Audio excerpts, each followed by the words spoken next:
Live with coverage you can count on, this is News 13 Sunday Morning.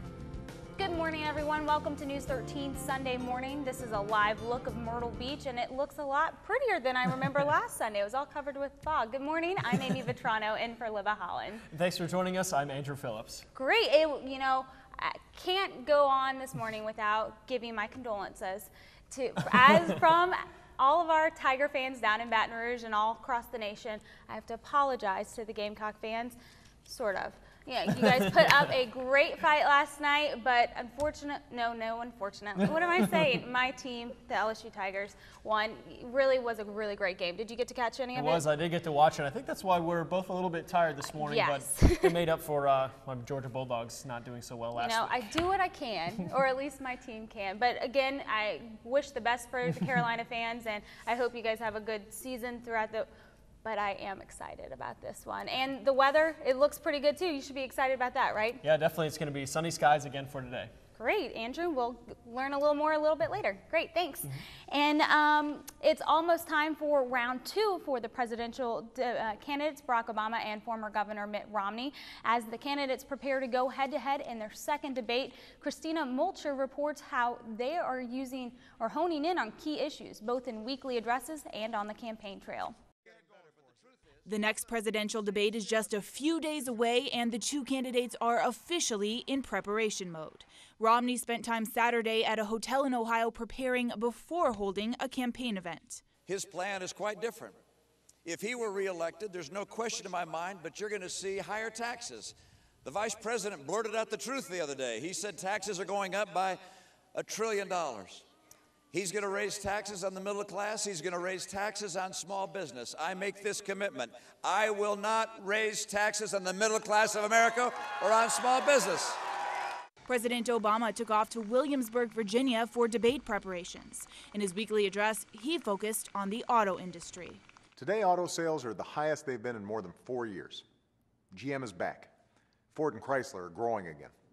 Together, our auto industry has created nearly 250,000 new jobs right here in America.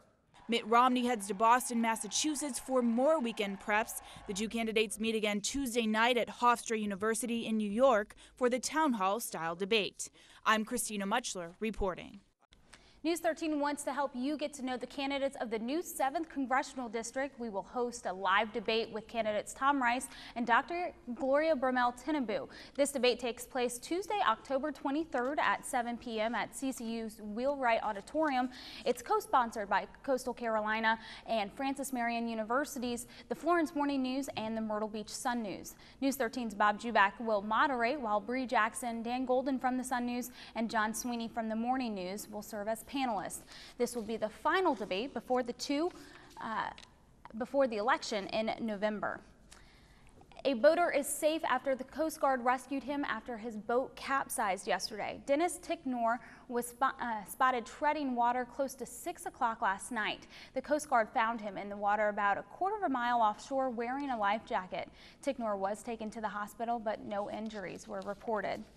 The Brunswick County Sheriff's Office arrested 4 people in connection to a stabbing. The incident took place shortly after 10 o'clock Friday night in the Supply community.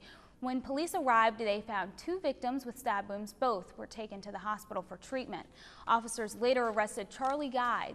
This 30-year-old was charged with assault with a deadly weapon with intent to kill. Authorities also arrested 22-year-old Billy Lotman and 18-year-old Samantha Hogan. These were charged with accessory after the fact. A 19-year-old man was also arrested for charges in a separate case. Bond for all 4 subjects were set at $150,000. Well, a Marion man is dead after a moped accident.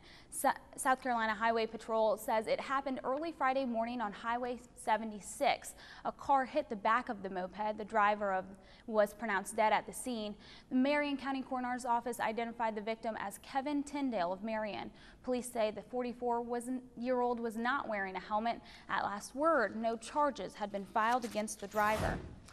The Myrtle Beach Fire Department held its annual open house yesterday at Fire Station number 6. It was part of Fire Prevention Week. The expo included firehouse tours, a firefighting simulator for kids, as well as a digital fingerprints for young people.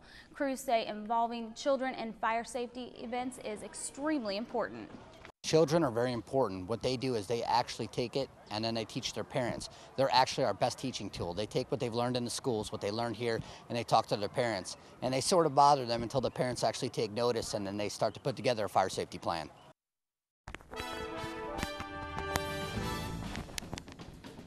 Another pleasant start to your morning. We're seeing temperatures into the 50s along the coast. Horry County, anywhere from the mid-50s along the beaches. Inland areas, even cooler. Conway, Laura's bottoming out at 49 degrees for this morning. Across the PD and Border Belt, we're seeing much of the same. Anywhere from the low 50s across Florence County to some upper 40s across the border into North Carolina. So if you are headed out this morning, you might want to grab that jacket, but you won't need it for too long. We'll be warming up pretty quickly as we head into this afternoon. Winds right now are either calm or out of the north and the east. That's continuing to push in that cooler air. These will eventually turn around to the east and then southeast as we head through this afternoon. That'll bring in some warmer air than we did see yesterday. So by lunchtime, already up into the 70s here for Marion. Will be quite a bit warmer than we were yesterday.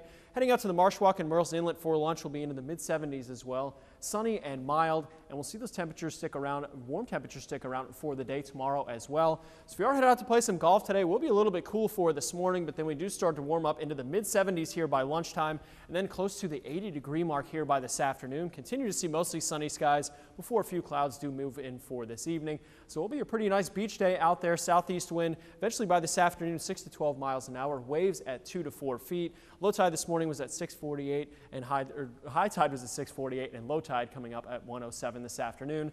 So your forecast headline showing warmer for today. We will stay dry for this afternoon, but then we do have some rain chances moving in for the beginning of your work week. I'll have a look at that coming up in my full forecast in just a few minutes. Amy? Begin our coverage. Thanks, Andrew. We begin our coverage of the Carolinas in Rayford, North Carolina, where family and friends gathered to pay their respects to a soldier killed in Afghanistan. Staff Sergeant Donna Johnson was serving with the North Carolina National Guard when a suicide bomber attacked earlier this month. 2 others from her unit were also killed. Hundreds of volunteers were also at the church Saturday. They formed a human chain to block the Westboro Baptist Church members who were there to protest the service. A North Carolina county fair is believed to be responsible for an E. coli outbreak and now the death of a toddler. David Spunt has the reaction of the child's death.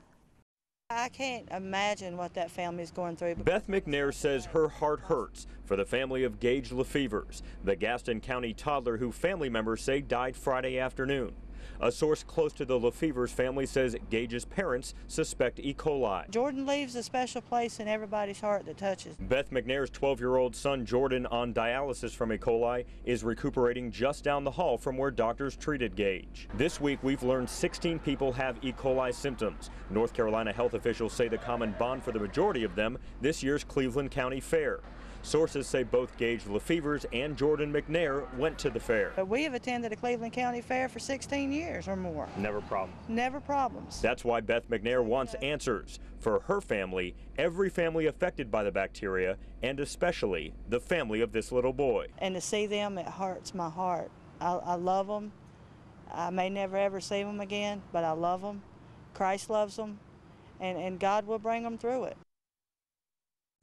That was David Spunt reporting. Well, Christmas came early for almost 30 households this weekend in Spartanburg County. That's because volunteers with Christmas in Action repaired their homes. The nonprofit organization helps fix up houses of elderly, disabled, and otherwise disadvantaged homeowners. In all, 28 homes got spruced up in the Lindman, Duncan, and Welford area. Well, next on News 13, a piece of our nation's space exploration history gets a new home, plus family and friends of a murdered child say goodbye. That's next, and when coverage you can count on continues.